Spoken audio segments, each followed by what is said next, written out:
Assalamualaikum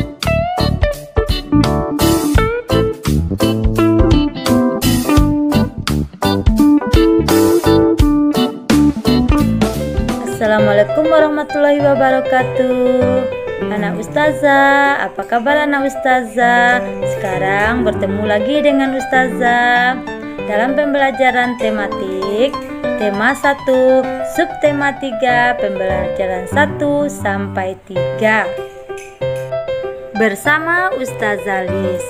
Materi pelajaran kita hari ini adalah tentang pelestarian hewan langka, mengetahui fakta politik negara-negara ASEAN, membuat kesimpulan, pengamalan sila Pancasila, dan pelestarian tumbuhan. Baik anak Ustazah, kita mulai pembelajaran kita dengan membacakan basmalah. Bismillahirrahmanirrahim. Anak-anak Ustazah, pelestarian hewan dan tumbuhan sangat bermanfaat bagi keseimbangan ekosistem dan kehidupan manusia.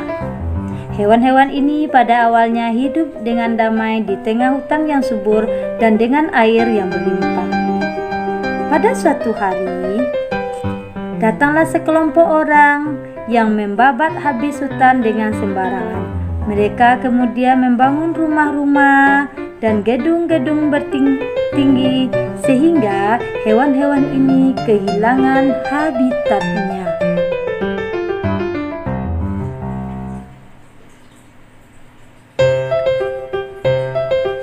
Hewan dan tumbuhan harus kita lestarikan agar yang pertama tidak punah, yang kedua dapat dimanfaatkan oleh manusia sebagai bahan makanan, yang ketiga menjaga keseimbangan ekosistem antara produsen dengan konsumen, yang keempat dapat dimanfaatkan sebagai sumber belajar.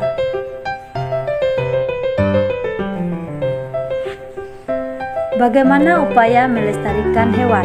Yang pertama, memahami pentingnya pelestarian hewan. Yang kedua, memahami cara merawat hewan peliharaan.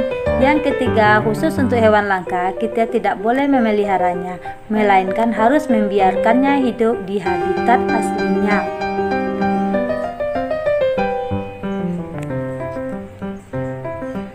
Yang keempat, pemerintah membuat penangkaran hewan langka. Ada dua. Yang pertama, ex situ, yang artinya penangkaran di luar habitat aslinya, misalnya kebun raya, kebun binatang, dan taman safari. Yang kedua, in situ, artinya di dalam habitat aslinya, misalnya taman nasional, cagar alam, suaka marga satwa, dan hutan lindung. Yang kelima, tidak melakukan pemburuan liar. Yang keenam, tidak memperjualbelikan hewan langka.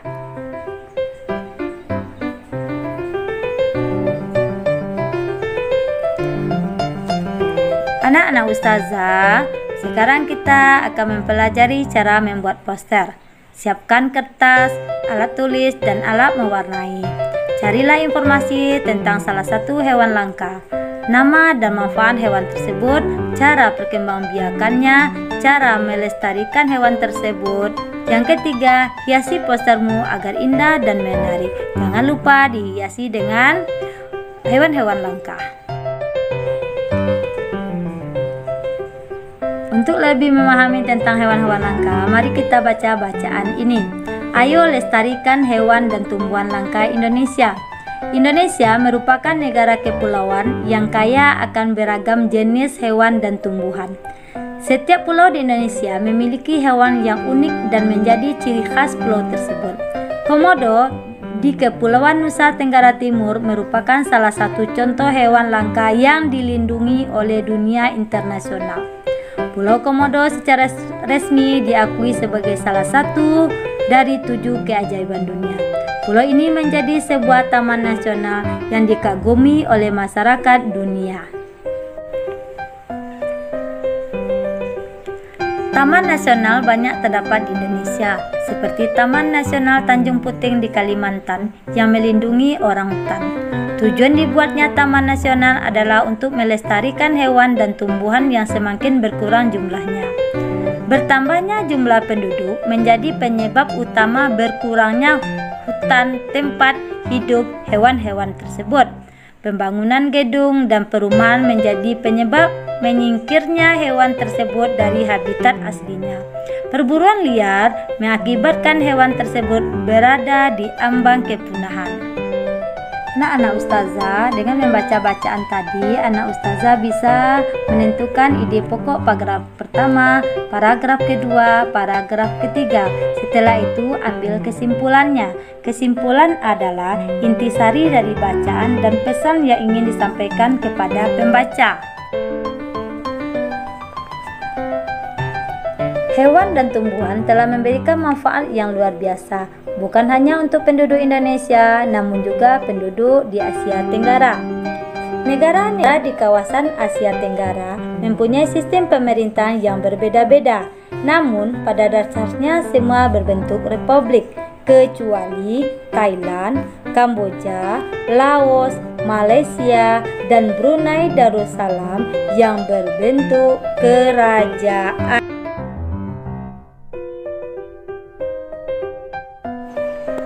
Yuk kita pelajari lebih lanjut tentang kondisi politik negara ASEAN.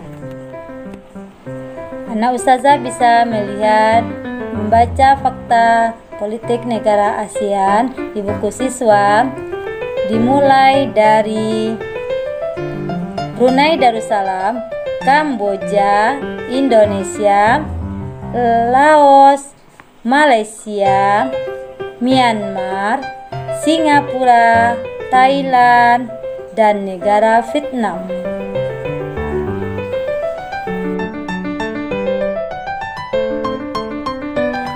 Setelah anak ustazah membaca faktor politik di negara ASEAN tadi, anak ustazah bisa membuat diagram Venn untuk membandingkan dua negara ASEAN tersebut terkait dalam kehidupan politiknya. Selamat bekerja anak ustazah.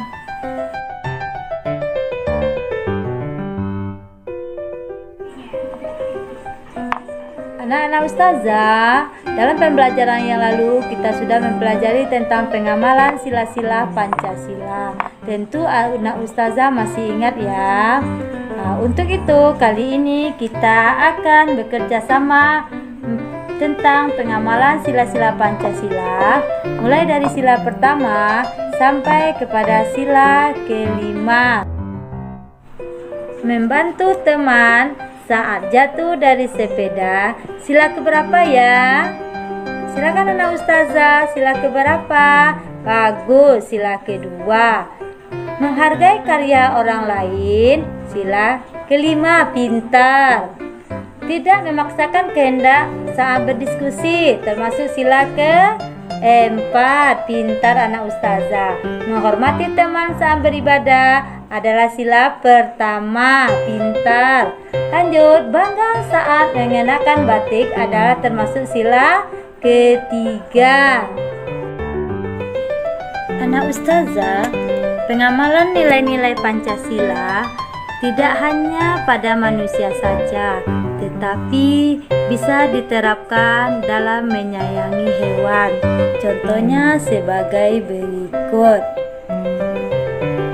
1. Melindungi dan merawat hewan sebagai tanda syukur kepada Tuhan Yang Maha Esa adalah pengamalan sila pertama.